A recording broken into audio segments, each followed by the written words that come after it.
Bonsoir et bienvenue à toi dans le salon des rêves, ton rendez-vous avec le merveilleux monde des rêves. J'espère que tu es au calme, couché dans ton lit, prêt peut-être à t'endormir. Chaque dimanche, nous embarquons ensemble dans un voyage à travers les mystères que nos nuits nous réservent. Ce soir, tu vas explorer les différents visages des rêves, des cauchemars qui jouent avec nos peurs, aux rêves lucides où tu prends les rênes de ton monde onirique.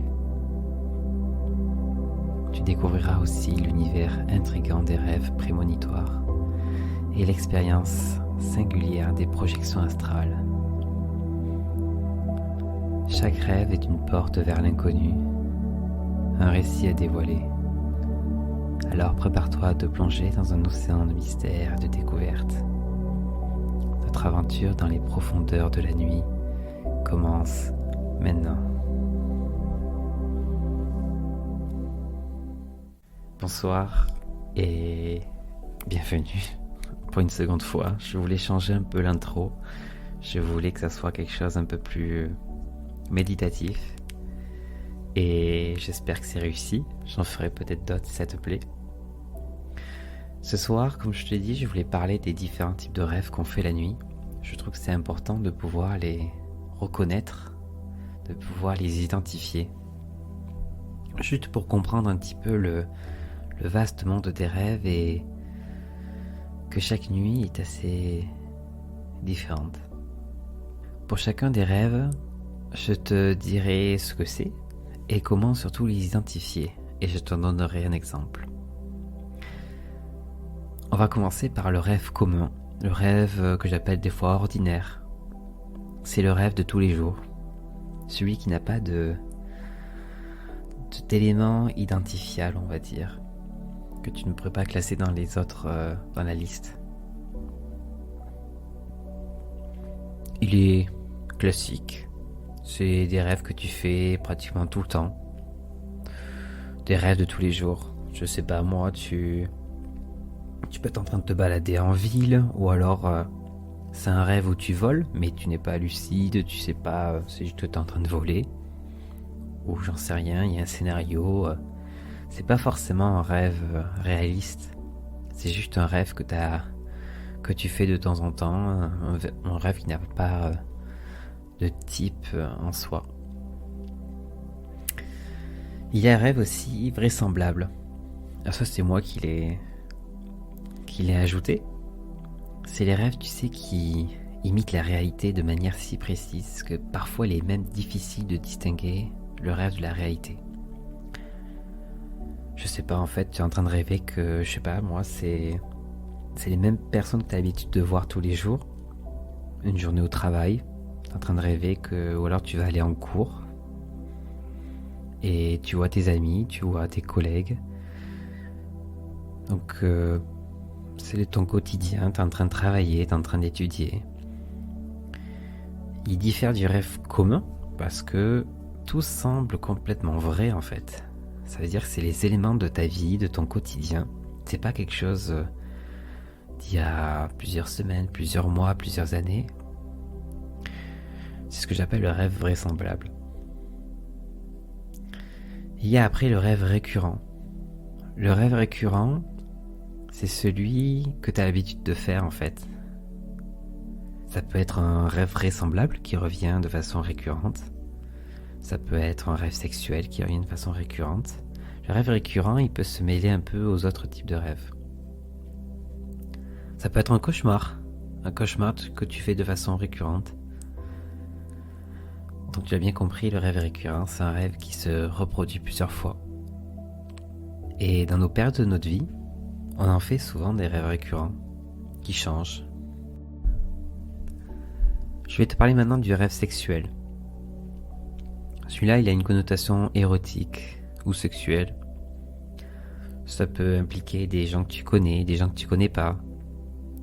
Et parfois, ça provoque des pollutions nocturnes.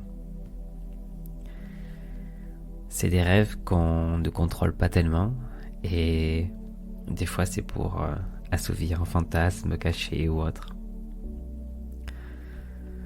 Je reviendrai quand même sur chacun de ces rêves.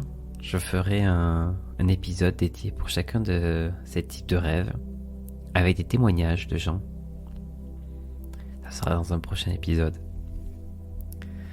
Il en reste 4-5 types de rêves qui vont être de plus en plus intéressants. Je vais te parler maintenant du rêve lucide.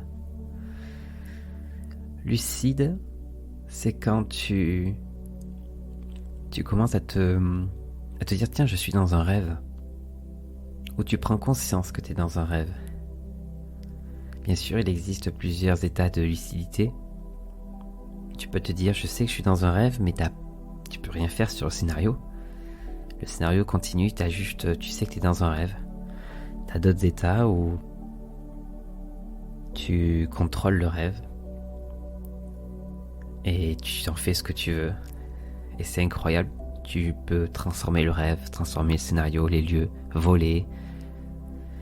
Et il y a des techniques pour apprendre à faire des rêves lucides. J'en ferai toute une série d'épisodes. Partons maintenant sur le cauchemar. Alors le cauchemar, je te l'apprends pas, c'est un rêve troublant, effrayant, anxiogène.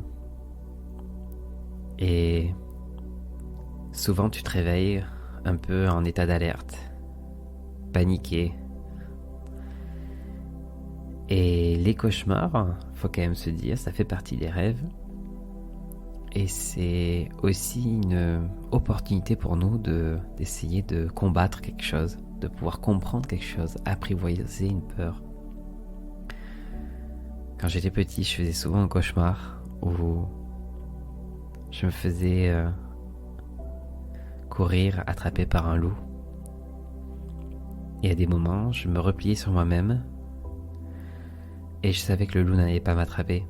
Et souvent dans les cauchemars, je sais pas si t'as remarqué, mais notre cerveau se réveille pile au moment où notre agresseur ou on va dire le méchant du rêve va nous attraper. Bon, pareil, on en fera un épisode. Je vais te parler maintenant du rêve prémonitoire. C'est celui qui va annoncer ou prédire un événement futur. Par exemple, t'as une amie à toi et dans ce rêve prémonitoire, elle te dit qu'elle va avoir un enfant. Et toi, une semaine plus tard, dans ta vie de tous les jours, un jour elle vient te voir et elle vient t'annoncer la nouvelle. Alors le rêve prémonitoire, il est difficile à identifier directement parce que comme c'est quelque chose qui va venir dans le futur, on n'a pas tout de suite, on pense que c'est un rêve commun souvent, ordinaire, et en fait, avec quelques jours de recul ou quelques semaines parfois, on se dit « je l'avais rêvé ça ». À ne pas confondre avec déjà la sensation de déjà vu ou des choses comme ça. Il y a après 2 types de rêves assez spéciaux. Il y a la projection astrale. La projection astrale, c'est, je te le fais assez courte, c'est quand ton esprit ou ton âme, ta conscience se détache de ton corps physique pour aller voyager, soit dans un lieu, dans une autre dimension. Et là tu dois te dire, oula, où est-ce qu'il va chercher ça, Florian? Est-ce que t'as jamais fait un rêve où tu te voyais dans ton lit, te voyais en train de dormir, ou juste dans la chambre dans laquelle tu es là en ce moment même? Souvent on se rend pas compte, mais c'est une sorte de projection astrale. Il y a tellement de choses à dire sur ce type de rêve. Mais pour l'identifier, dis-toi si tu arrives à te retrouver dans la pièce où tu arrives à te voir. Cette sensation de voler, tu arrives à te voir dans l'endroit où tu es en train de dormir ou de te reposer. Et pour le dernier type de rêve, tu as la paralysie du sommeil. C'est un état assez perturbant. C'est souvent quand tu essaies de te réveiller et tu es incapable de bouger ou de parler, t'es dans ton lit, t'es bloqué. Tu ne peux absolument rien faire, t'as les yeux ouverts, mais c'est comme si on te retenait dans le lit et tu pouvais pas t'es bloqué entre l'état d'endormissement et de réveil. Parfois t'entends des choses, parfois tu vois des choses. Et c'est très très perturbant. Mais ça aussi, il y a un épisode entier qui peut être dédié dessus. Voilà, j'espère que j'ai fait le tour sur les différents types de rêves. Peut-être qu'il en existe d'autres. Là, j'ai pris ceux qui me venaient par la tête. En tout cas, si cet épisode t'a plu, n'hésite pas à me le faire savoir. Je t'ai mis un petit lien dans la description de l'épisode. Et voilà, si tu peux le partager, laisser un avis, ça me ferait trop trop plaisir. Et je continuerai ce genre d'épisode. Je te remercie beaucoup. Je te souhaite une belle soirée, une belle nuit. Et je te souhaite surtout de beaux rêves. À bientôt.